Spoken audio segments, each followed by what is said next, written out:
Hi, I'm Nurse Rob, and I've got another story for you. So here it is. You know, when I worked on that adolescent psychiatric ward, our goal for every child on that unit was to stabilize them before sending them home. The ward was a revolving door of children suffering from some sort of mental health crisis. These kids were spiraling out of control and had become either a threat to themselves or a threat to others.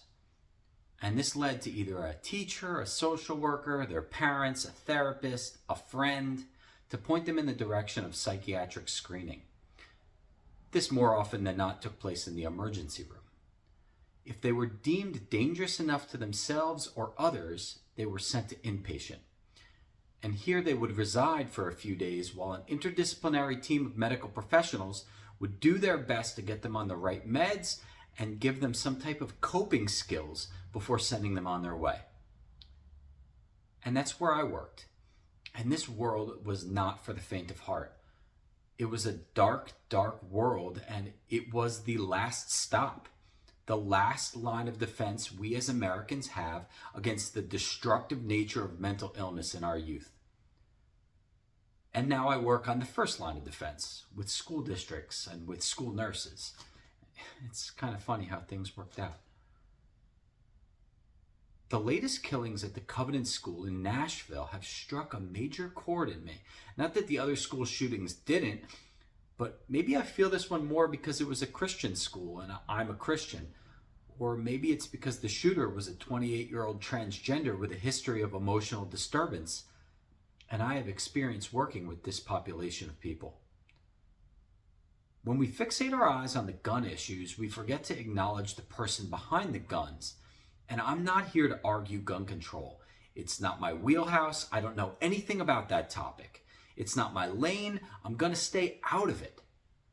What I do feel the inclination to address is this country's mental health crisis that desperately needs stabilization. And first step is, once again, acknowledging that we have a big problem.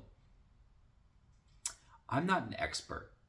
I can't give you statistics or quote research studies, but what I do have is firsthand real life experience caring for hundreds, if not thousands of children who are suffering, sometimes silently, from mental and emotional problems.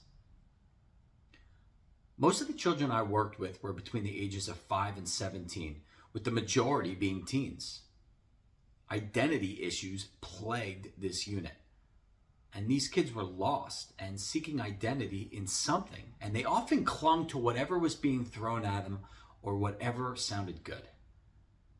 I remember caring for this girl who flipped and flopped her gender 3 times in a matter of days before being sent home.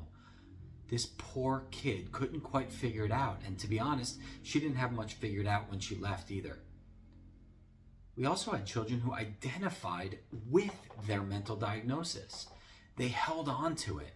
They clung to it because it was tangible and easy to grasp. And they sought out other kids with mental illness because they felt acceptance and approval there. I often had to stop kids from exchanging phone numbers because when you have a community of children with delusional thinking feeding off each other, reinforcing each other's delusions of suicidal or homicidal thinking, it's a recipe for disaster. The mind can be a dangerous trap unless we have some type of framework for truth and an anchor to reality.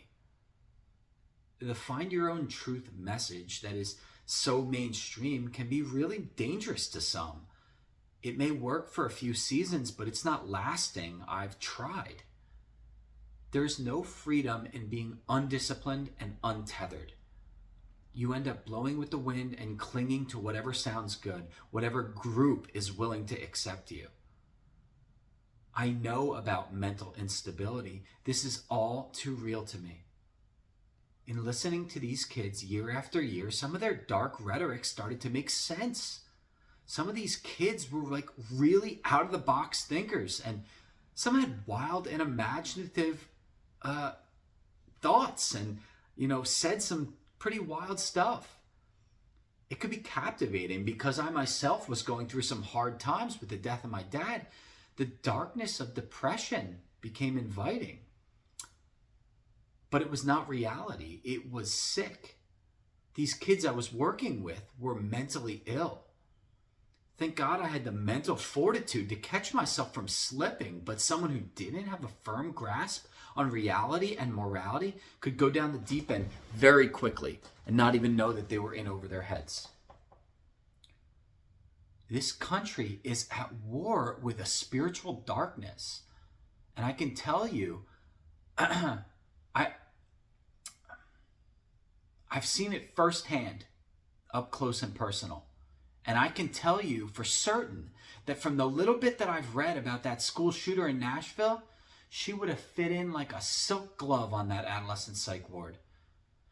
The community that you surround yourself with has a profound impact on you. The mind is super powerful, and it's as deep as the ocean. But there's hope for mental illness, and I have found that it comes in the name of Jesus. In him there is identity. In him there is truth. In him there is balance. In him peace. In him approval. And in him there is true stability.